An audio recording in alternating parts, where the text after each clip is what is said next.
Welcome to Legislative Watch. I'm your guest host this evening, Alan Hodge. Been called in off the bench by the coach, Elizabeth Allen Hodge, my wife, who is the regular host on this program and couldn't be with us this evening. The topic this evening is called Urban Renewal.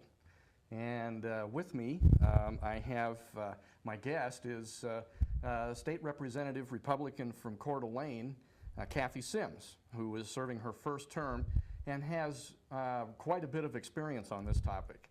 Welcome to Legislative Watch, Kathy. Thank you so much. Delighted to be here. I don't know how did it come to pass that a rural state like Idaho could ever have some sort of an attachment to a topic called urban renewal? You know, that was kind of a mystery to me as well, and like 95% of the people out there in Idaho, when first given the topic, I didn't know what they were talking about. Had never heard of it. But once you study it, then you wonder why it came to Idaho. I believe it was designed and developed in Chicago to get rid of blight and bad neighborhoods and that type of thing. Somebody decided there might be a purpose for it in Idaho, and but we're all proud of our neighborhoods in Idaho. You know, for the most part they are, and I think up in my district where I first saw it come into use was when some of the lumber mills started pulling out along the river, and then of course they decided that must be blight now that the lumber mills are gone.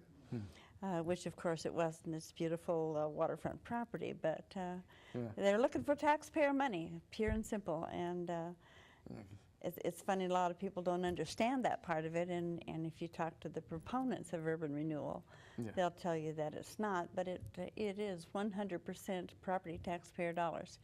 And last year in Idaho, they spent 52 million of them, so. My gosh. Well, it was time to do something. Well, what I think that, you know, I'm just trying to anticipate what many of the viewers might be thinking at this point. Many of them may not even know that such a thing as urban renewal even exists anywhere within the state of Idaho. You're absolutely right. And they probably don't even know what it means, and I'm not sure I do either. And so I'm wondering maybe if you could pass on a little bit about definitions. I'll try to give you a quick definition. What the city is allowed to do is to take a specific area of their city and designate it the Urban Renewal District. I believe the law is written that it can't be more than 10% of the total landmass of your city or the total tax base of your city. And most normally, if they're smart, and they are, they'll pick the very best piece of property in town which they think they can get the most tax revenue off of. And within that district that they've decided to be the Urban Renewal District, the property taxes are frozen as of the day they open up the URD. Such as if every piece of property within that district is today worth $100,000, 24 years from now, to the city coffers, it will only be worth $24,000. So, and any growth that happens between now and the end of the URD goes to the URD to spend as they wish.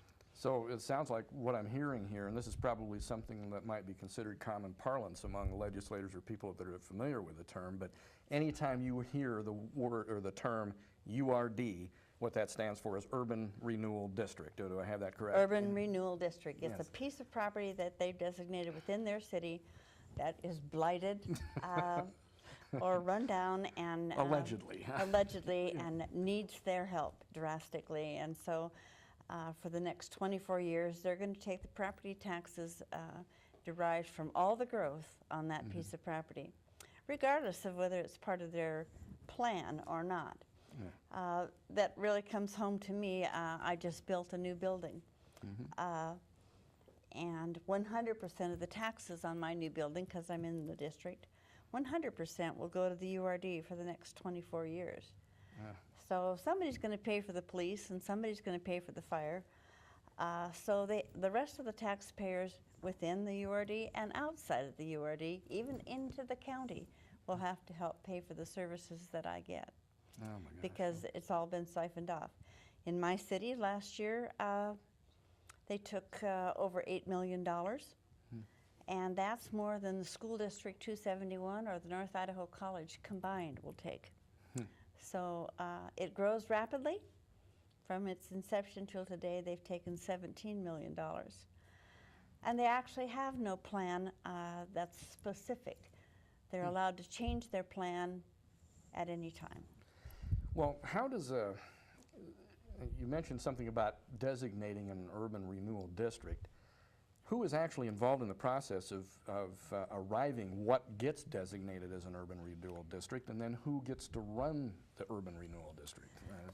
Yes, to begin with, the city, which would be your mayor and your council, determined that there's a need, and they decide to set up an urban renewal district. They designate the property, and they select the board.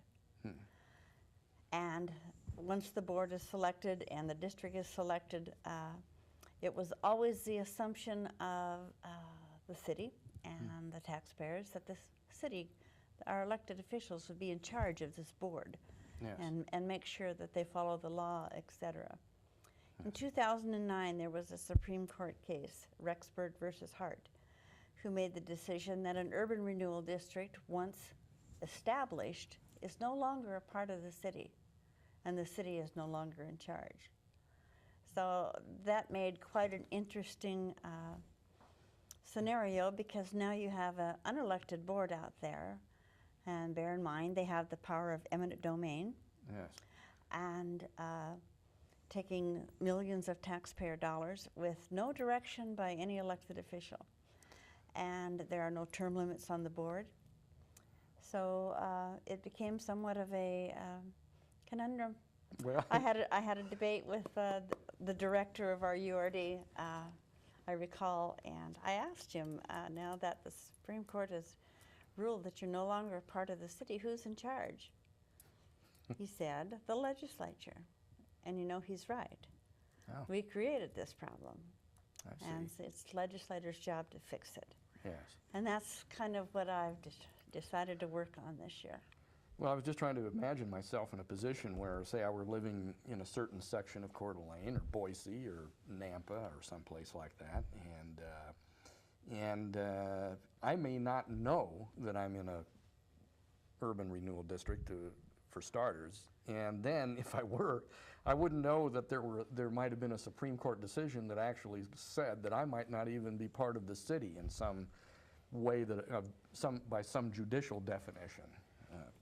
And I'm just wondering how most people would take to that if they were to discover that.